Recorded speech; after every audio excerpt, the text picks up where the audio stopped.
Hello everyone, welcome to a new episode of Explore and Engage with Anam. Thank you for continuing to listen to my podcast. I really appreciate it. And if you are listening to my podcast for the first time, then I would like to welcome you. And if you don't know this already, let me just give you some information about my podcast. My podcast, Explore and Engage with Anam, focuses on social and political issues, both domestic and international. And so, thank you for staying connected if you have been listening to my podcast for a while. And for those who are listening for the first time, thank you for checking out my podcast. I hope that you will stay connected with me and continue to listen to more episodes going forward. So having said that, let me jump right into today's episode. Let me begin by telling you something that you may already know if you are paying attention to what's happening in the political world. The Republican presidential debate is coming up, and I am very excited about it. I am excited to see some great candidates who are running for the office of the president. And election is coming up in November 2024. Now, November 2024 may seem far away, but as I always keep saying, that time flies really fast, and these months will go by very quickly. As voters, we have to pay attention. We have to pay attention to what the different candidates are saying. We have to understand who the different candidates are, and what their policy proposals are, and how they plan to tackle the different issues that we are facing as a nation. And so the first debate, I think, will be an excellent opportunity to see many candidates on stage debating and presenting their ideas and answering questions. Now, the debate is coming up on August 23. So August 23rd, that's when the first Republican presidential debate is going to be. And it's very exciting for me that this debate is taking place here in Wisconsin. That's where I live. I am here in Wisconsin. I live in the city of Madison. The debate is taking place in the city of Milwaukee. And I'm just glad that it's happening in Wisconsin. I think it's a great thing for our state.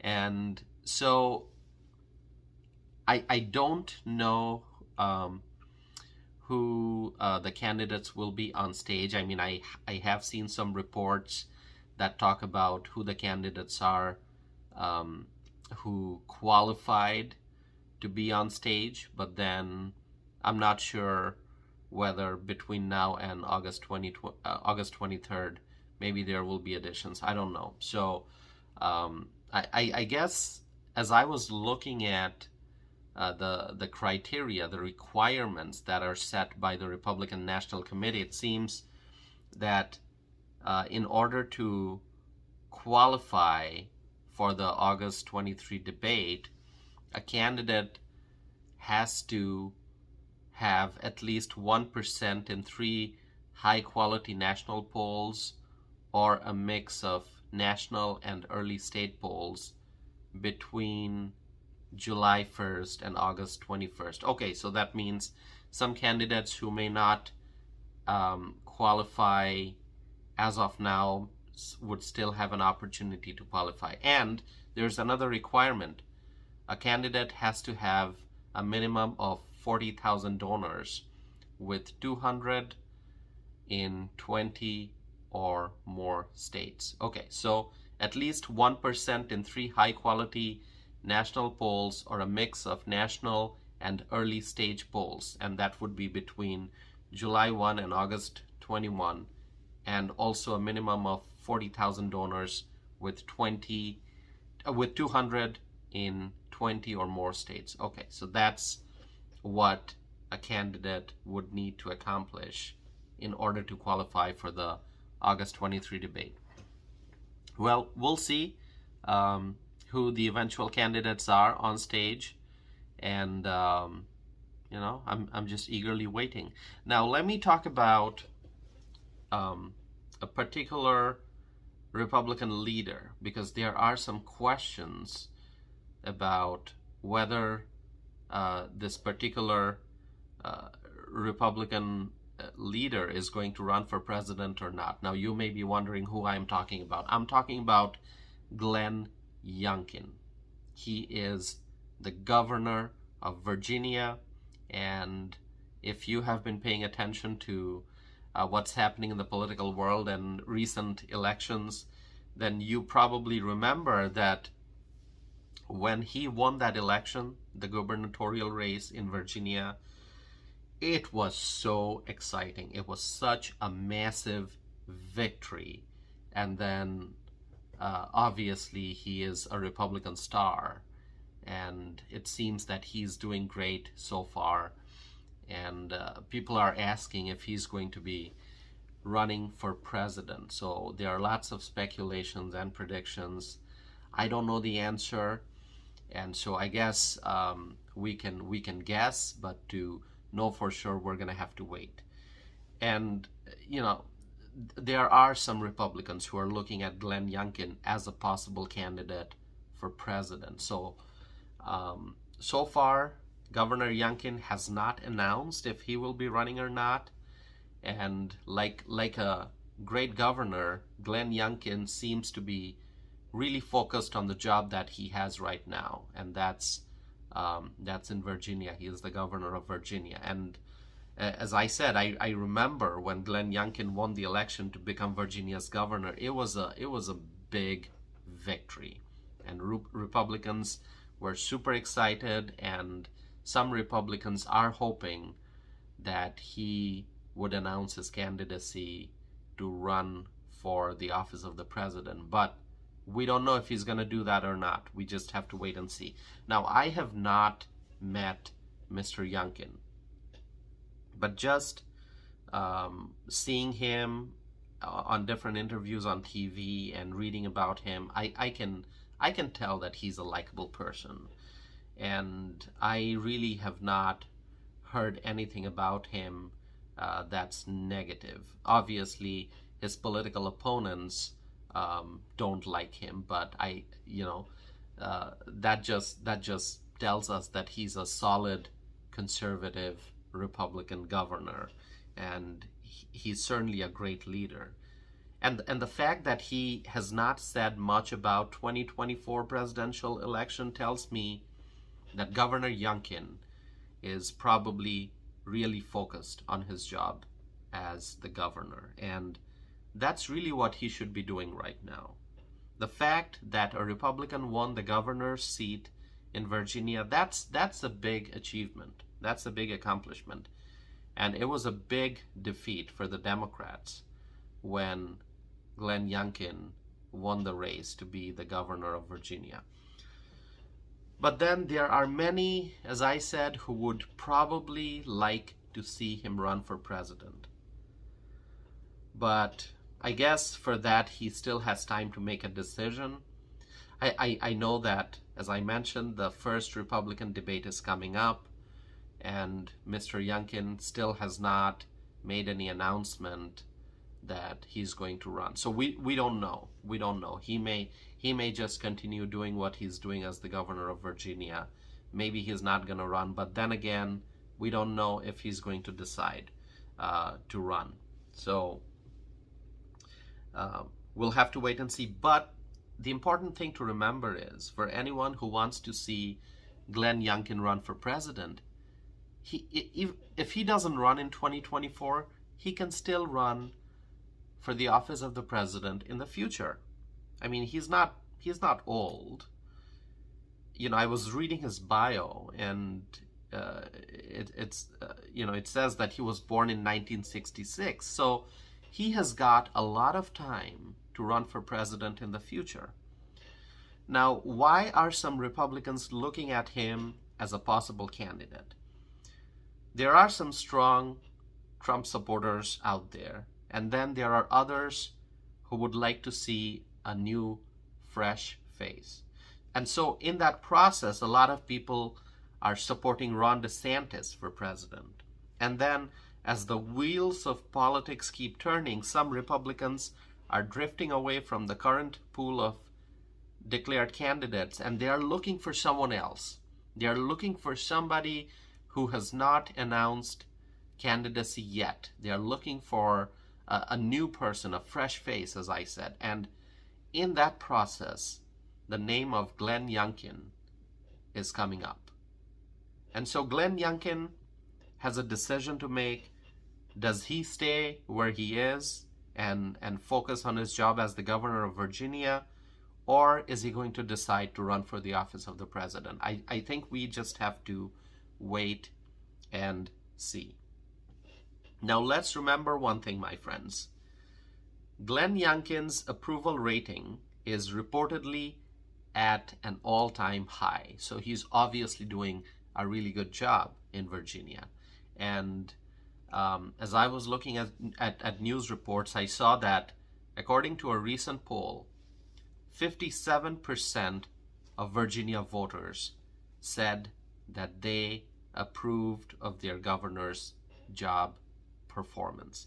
So 57% of Virginia voters are happy with what Glenn Youngkin is doing as the governor of Virginia. So I think it's hard for the governor to shift his attention from Virginia to a presidential candidate when people of Virginia are overwhelmingly approving his performance. But then there's another way of looking at it. Governor Youngkin could say that because the people of Virginia are happy with his performance, maybe he would want to take his knowledge, his experience, his skills, and apply that nationwide. And if he wants to do that, he would have to run for the office of the president. And so I don't know what decision Governor Youngkin will make. And so the question remains, is Glenn Youngkin going to run for president? I guess we just have to wait to find out. Now, my friends, it's really an exciting time. And I know that a lot of people have already made up their mind who they are going to support in the race for the White House. And a lot of people are supporting former President Donald Trump. And then there are many people who are supporting Ron DeSantis.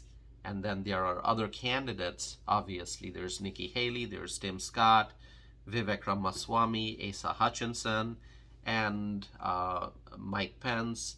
And there are other people who are running running for president. I have not made an endorsement yet. And the reason for that is because I want to wait and see what the different candidates propose, what their different policy proposals are about addressing the various challenges that we face as a country. Now, for anyone who has been listening to my podcast, you probably already know that I pay a lot of attention to the topic of immigration. I talk a lot about immigration, and I also talk a lot about the crisis at the southern border. And I'm a strong supporter of securing the border and addressing this crisis. And I've talked about what's happening in New York, which is a sanctuary city. I've talked about what's happening in Chicago, which is a sanctuary city. I've talked about California. It's a sanctuary state. And I've discussed the ongoing border crisis and the migrant crisis in previous podcast episodes. So I think one of the things I'm really going to be focusing on is, I'll be paying attention to what the different candidates have to say about what they are going to do to address the situation at the border. And so that's something I'll be looking at. But other than that, there are so many other things that we have to pay attention to. We have inflation, and people are suffering. American consumers are suffering a lot because prices have risen in the economy.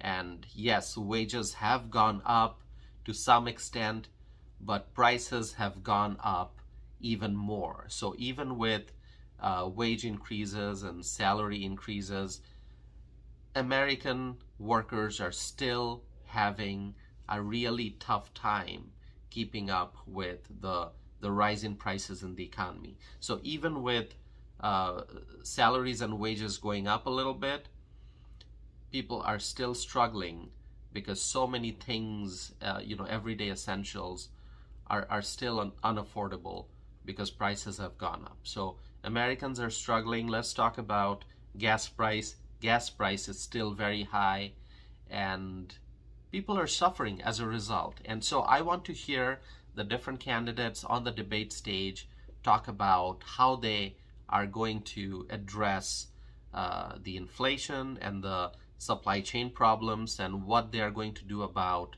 the border crisis that we have. So those are some of the things I'll pay attention to. Obviously, there's a lot more. And let me remind you, my podcast focuses on social and political issues, both domestic and international. So I'm also going to be paying attention to what the different candidates have to say about their approach to international relations. And there are lots of international relations topics that will likely come up during the debates, and so I'll be paying attention. There's the war going on in Ukraine, so I want to hear the candidates talk about what they are going to do about that. And different candidates will have different policies, different approaches, and even among Republicans there are diverse viewpoints. And I think the August 23rd debate is going to be an excellent opportunity for voters to learn about the candidates and to make decision who they want to support. That's not going to be the only debate. There will be other debates coming up, but it'll be, the first one is always exciting, and so it'll be exciting to see,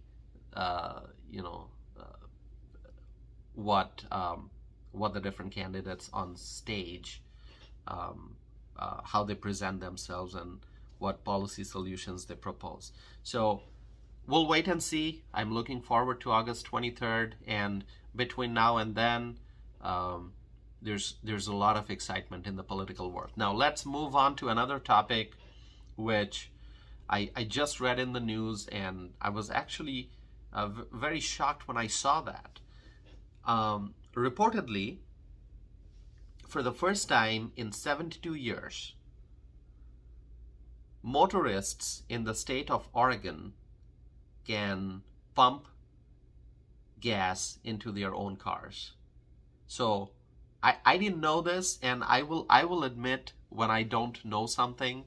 Life is always about learning, and so I just found out today that in the state of Oregon, motorists couldn't pump gas into their own cars. So there was a decades-old ban on self-serve gas stations that ban has been revoked.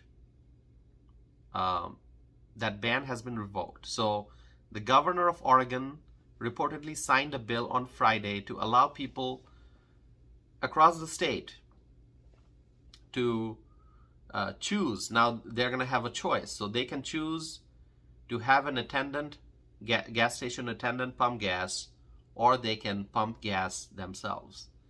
And this law reportedly takes effect immediately. And so, I never thought about it much. I live in Wisconsin, and I pump my own gas. I've always pumped my own gas, and it just doesn't make sense why you can't pump your own gas. And apparently in Oregon, prior to this bill being signed into law, people couldn't pump their own gas. I don't know. I've never visited Oregon, so I don't know. But it just seems strange. I mean, I think it's common sense that if you're driving up and going to a gas station and you want to purchase gas, you should be able to pump your own gas. So that state apparently needed a law to be passed to change that, to allow people to pump gas into their own cars. Anyway, I just saw that in the news. I wanted to share. And in that news report that I read, it also states that New Jersey, another state that I did not go to yet, New Jersey is the only state that prohibits motorists from pumping their own gas. Doesn't make sense to me. Anyway, I will tell you one thing though. I'll tell you one thing. The country that I'm originally from, Bangladesh, over there, and I don't know if things have changed because I left Bangladesh many years ago, and things may have changed between now and then. But as far as I can remember, just growing up, there was always a gas station attendant who would pump gas. So I don't remember, and I didn't, when I became an adult, I left Bangladesh. I came to America.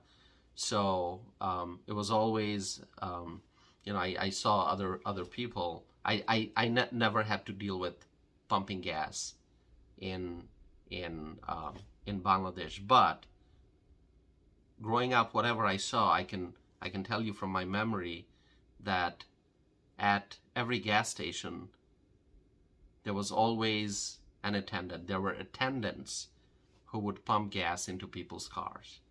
And so I guess that same model was in effect in Oregon, and now people can pump their own gas. But it's just common sense that you should be able to pump your own gas. There should be no law prohibiting that. Okay. Anyway, I just wanted to talk about it. So my friends, with that, I'll end this episode. There's a lot that I want to talk about, and I will do that in future episodes. But I just want to thank you all for continuing to listen to my podcast. And if you have any thoughts or comments or questions, feel free to reach out. Go to tawsifanam.net, send me a message, and check out my blog posts, check out my published opinions, and also connect with me on social media. So with that, I'll end this episode here, but I hope to be back again soon with a new episode of Explore and Engage with Anam.